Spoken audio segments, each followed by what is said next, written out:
హైదరాబాద్లో వల్లభనేని వంశీ అరెస్ట్, విజయవాడకు తరలింపు.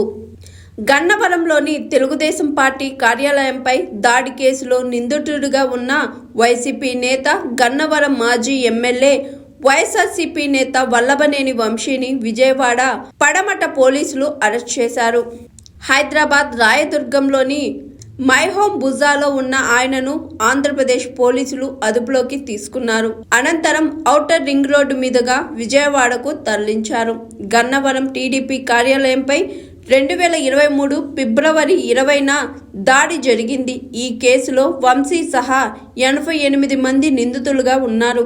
ఈ కేసులో తనను అరెస్ట్ చేయకుండా పోలీసులను ఆదేశించాలంటూ కోర్టులో వంశీ దాఖలు చేసిన పిటిషన్పై ఈ నెల 20న విచారణ జరగనుంది.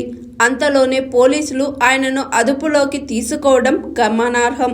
వంశీపై కిడ్నాప్, దాడి, ఎస్సీ, ఎస్టీ, అట్రాసిటీ సెక్షన్లతో పాటు బిఎన్ఎస్ సెక్షన్ 141, 308, 351(3) రెడ్ విత్ 3/5 కింద కేసు నమోదు చేశారు.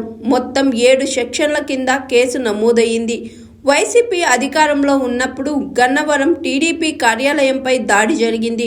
ఈ దాడిపై పార్టీ కార్యాలయంలో కంప్యూటర్ ఆపరేటర్గా పనిచేస్తున్న సత్యవర్ధన్ పోలీసులకు ఫిర్యాదు చేశారు. ప్రత్యేక న్యాయస్థానంలో ఆయన హాజరై ఈ కేసుతో తనకు ఎలాంటి సంబంధం లేదని కోర్టులో అఫిడవిట్ దాఖలు చేశారు. 2 రోజుల క్రితం వల్లభనేని వంశీకి చెందిన అనుచరులు సత్యవర్ధన్ను కోర్టుకు కారులో తీసుకొచ్చారు. అనంతరం కోర్టు నుంచి నేరుగా వెళ్లి వంశీని సత్యవర్ధన్ కలిశారు. ఆ తరువాత సత్యవర్ధన్ను వంశీ విశాఖకు పంపించారు. ఈ క్రమంలో సత్యవర్ధన్ను కిడ్నాప్ చేసి బెదిరించారని ఆయన బంధువులు పోలీసులకు ఫిర్యాదు చేశారు. దీంతో సత్యవర్ధన్ను పోలీసులు విచారించగా కేసు విత్డ్రా చేసుకోవాలని, తనను కిడ్నాప్ చేసి బెదిరించారని తెలిపారు. ఈ క్రమంలో వల్లభనేని వంశీ, ఆయన అనుచరులపై పడమట పోలీసులు కేసు నమోదు చేశారు.